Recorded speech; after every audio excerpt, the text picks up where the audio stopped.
It's worth mentioning that while this whole Trump posturing against Greenland thing is going on, at the same time, NATO is actually currently meeting, as they scheduled to beforehand, right now to discuss countering Russian influence in the far north, in the Arctic. The Nordic countries, Denmark, Norway, Sweden, have consistently patrolled this region, the Bear Gap, which is the gap between the northern coast of Norway and Svalbard, which is what NATO has identified as a strategic gap that could be choked to prevent Russian submarines and other vessels from entering the greater North Atlantic from the far north.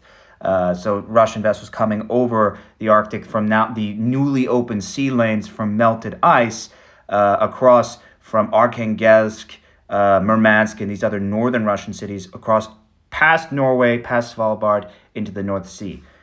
This Bear Gap is a strategic choke point that NATO identified years ago, and has been working to intensify securitization of. This way, they can limit Russian submarines from operating close to European waters, close to NATO waters.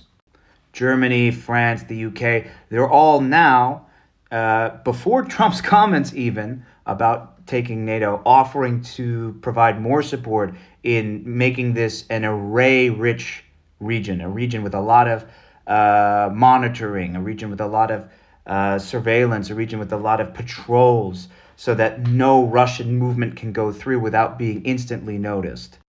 So I think it's quite ironic that corresponding to a NATO meeting discussing this exact issue, which NATO has been discussing for a while, and talking about enacting even more action on something that NATO has been acting for a while, is exactly the moment, against Russia specifically, is exactly the moment that Trump chooses to say that NATO is not doing enough and he wants to annex Greenland.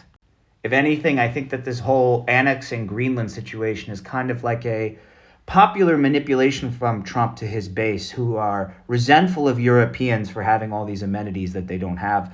And he's using this like popular rhetoric of they don't do enough, to justify working against NATO's interests, working in favor of Russia.